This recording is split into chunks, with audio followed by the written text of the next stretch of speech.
இப்போ என்ன ப்ராப்ளம், அதுக்கு என்ன சொல்யூஷன், இப்படி யோசிச்சாலே போதுங்க. இப்படி யோசிச்சதை ஷார்ட் அண்ட் ஸ்வீட்டாக நம்ம மக்கள்கிட்ட நம்ம எடுத்து சொன்னாலே போதும், அவங்களுக்கு நம்ம மேலே கான்ஃபிடென்ஸ் வரும். அதுவும் இல்லாமல் அரசியலை நம்பிக்கை தர்றது இந்த கொள்கை கோட்பாடுகள் தானே. அது யாருக்கிட்ட இருந்து எடுக்க போகிறோம், எப்படி அடாப்ட் பண்ண போகிறோம், எந்த ரூட்டில் அப்ளை பண்ண போகிறோங்கிறத மக்கள்கிட்ட நம்ம தெளிவாக சொல்ல வேண்டியது நம்மளோட கடமை இல்லையா? அப்படி நம்மளுடைய கொள்கை தலைவர்கள், நம்ம ஃபாலோ பண்ண போகிற தலைவர்கள், நம்மளுடைய வழிகாட்டிகள் யார் யாருன்னு இப்போ நம்ம சொல்ல போகிறோம். அவங்க வேற யாரும் இல்லை, இந்த மண்ணில் வாழ்ந்தவங்க தான், இந்த மண்ணுக்காக வாழ்ந்தவங்க தான், இந்த மண்ணுக்கு அங்கீகாரம் வாங்கி தந்தவங்க தான், அதனாலேயே இந்த மண்ணோட அடையாளமாகவும் மாறி போனவங்க தான். எஸ், பகுத்தறிவு புரட்சியாளர் தந்தை பெரியார்.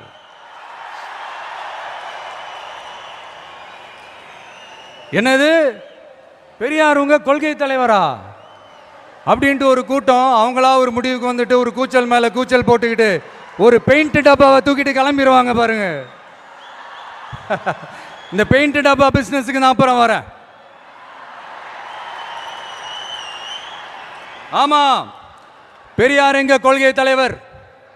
எப்படி, ஏன்?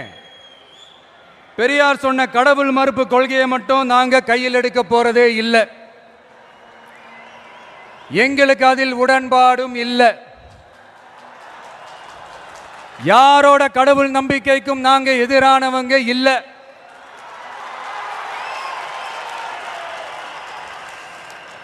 அரசியல் அண்ணன் தம்பி உறவை அறிமுகப்படுத்தின அறிஞர் அண்ணா சொன்ன மாதிரி ஒன்றே குலம் ஒருவனே தேவன்றது தான் எங்க நிலைப்பாடும்.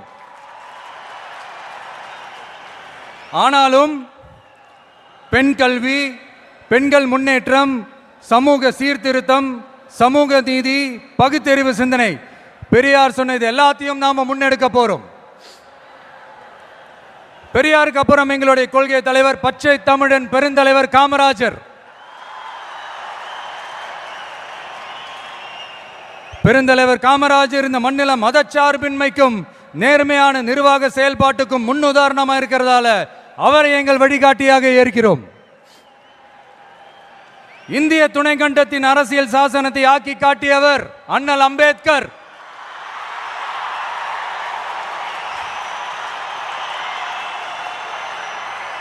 இந்தியாவில் இந்த பேரை கேட்டாலே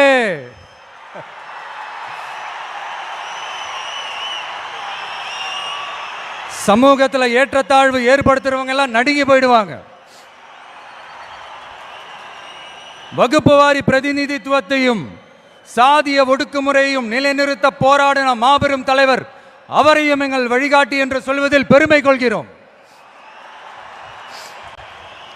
பெண்களை கொள்கை தலைவர்களாக ஏற்று களத்தில் வரும் முதல் அரசியல் கட்சி நம்ம தமிழக வெற்றி கழகம் தான். அப்படி நாம வழிகாட்டி தலைவர்களாக ஏற்ற 2 பெண்கள் ஒருத்தர், ஆக பெரும் வீராங்கனை, இந்த மண்ணை கட்டியாண்ட பேரரசி வேலு நாச்சியார்.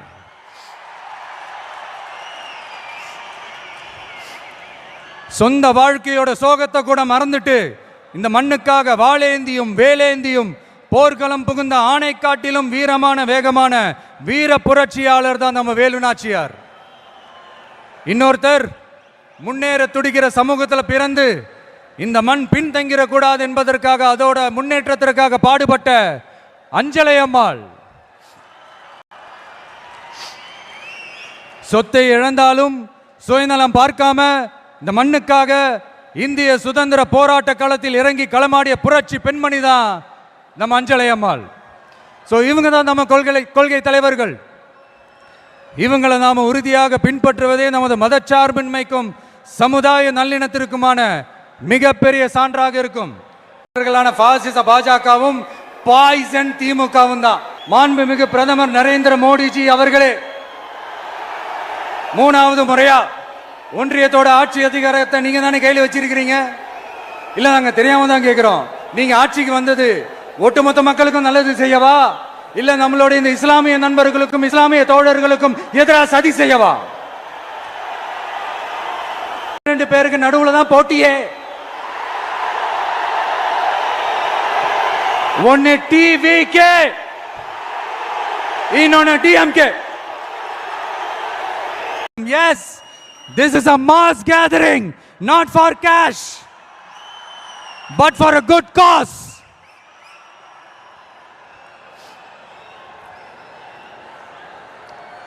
அதனால இந்த மீடியா ட்ரோலு, இந்த சோஷியல் மீடியா ட்ரோலு, ஆபாசம், அல்லு சில்லு,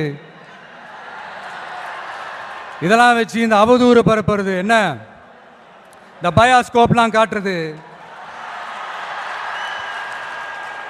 அப்புறம் என்ன இந்த ஏ டீம் பி டீம் இப்படிலாம் பொய் பிரச்சாரம் பண்ணி இந்த படையை வீழ்த்திடலாம்னு மட்டும் கனவுல கூட நினைச்சு பார்த்துறாதீங்க. இங்க நீங்க பார்க்குற இவங்க மட்டும்தான் நம்மளுடைய சொந்த பந்தம்னு நினைச்சிடாதீங்க. இங்க நீங்க பார்க்குற இவங்க மட்டும்தான் நம்மளுடைய தோழர்கள்னு ஒரு முடிவுக்கு வந்துடாதீங்க. நம்மளுடைய சொந்தம், உறவு, நட்பு இன்னும் இருக்காங்க. இங்க வர முடியாம தமிழ்நாட்டில் இருக்கிற, அக்கம் பக்கம் ஸ்டேட்ல இருக்கிற, உலகம் பூரா இருக்கிற கோடிக்கணக்கானவங்க நமக்காக ஒரு குடும்பமா சேர்ந்து ஒரு முடிவோட வெயிட் பண்ணிட்டு இருக்காங்க. எஸ், இவங்க எல்லாருமா சேர்ந்ததுதான் நம்மளோட வகையரா.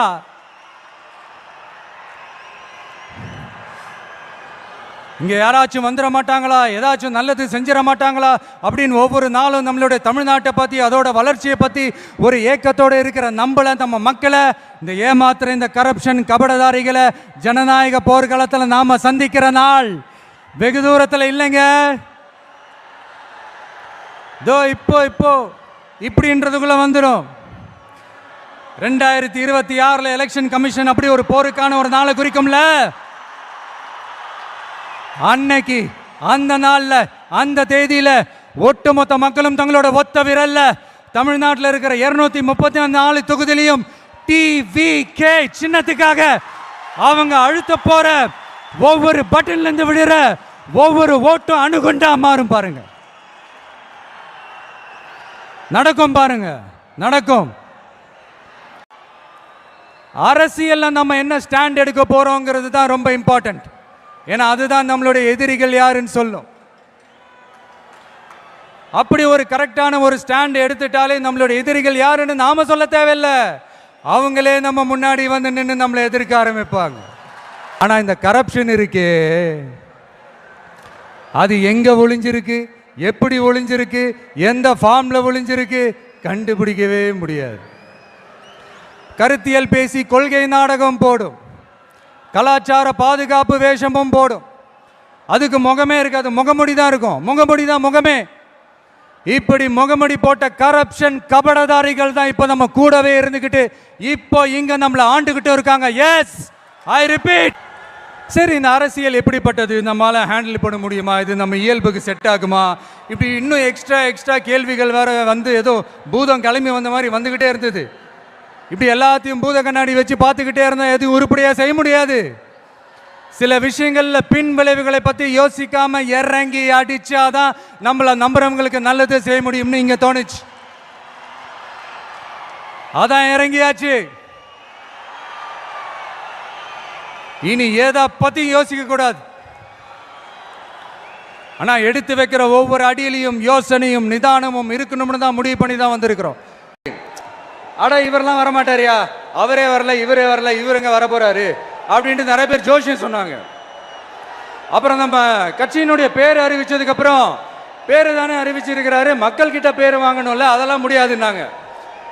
அப்புறம் ரொம்ப முக்கியமா மாநாடுலாம் எவ்வளவு பெரிய விஷயம், அதெல்லாம் இவர் ஒத்தால எப்படி பண்ண முடியும், சும்மா பக்கத்தில் புசியானதை வச்சுக்கிட்டு மாநாடுல எப்படி நடத்தி காட்ட முடியும், அதெல்லாம் அவங்களால முடியாது. அப்புறம் மழை பெஞ்சு எல்லாத்தையும் எடுத்துரும். ஏன், என் கூட இருக்கிறவங்களே கூட தான் சொன்னாங்க. அதுக்கப்புறம் என்ன நடந்துச்சுன்னு உங்க எல்லாருக்குமே தெரியும். இப்ப புதுசா ஒண்ணு சொல்ல ஆரம்பிச்சிருக்கிறாங்க. அது என்னடானா, ஆட்சியை பிடிக்கிறதெல்லாம் அவ்வளவு ஈஸி இல்லை இல்லையா. இப்ப அதெல்லாம் விட்டாங்க. இப்ப இங்க வந்துட்டாங்க. இவர் நேரா ஷூட்டிங்ல இருந்து வருவாராம், வந்து ஆட்சியை பிடிப்பாராம். அது எப்படி இவராலே முடியும், அவராலேயே முடியல, அவருக்கு அத்தனை வருஷம் ஆச்சு, இவராலே எப்படி முடியும்ட்டு ஒரு பக்கம். இன்னொரு பக்கம் கூட்டம்லாம் ஓகே தான், அது எப்படி ஓட்டா மாறும் அப்படின்றது இன்னொரு பக்கம். இப்படி கதை, திரைக்கதை, வசனம், இயக்கம், பாடல்கள்,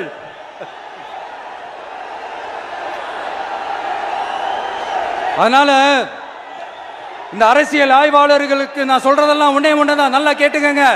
இந்த விஜய் ஏதோ இந்த பல லட்சம் பேர் கூடுற கூட்டத்தில் மட்டுமே இருக்கிறாரு அப்படின்னு மட்டும் தப்பு கணக்கு போட்டாதீங்க. ஏன்னா நம்மளுடைய இந்த கூட்டம் வெறும் ஓட்டா மட்டும் இல்லைங்க, வரப்போற தேர்தலில் மக்கள் விரோத ஆட்சியாளர்களுக்கு நாம வைக்க போற வேட்டா, நம்மளை கோட்டைக்கு அனுப்ப போற ரூட்டா.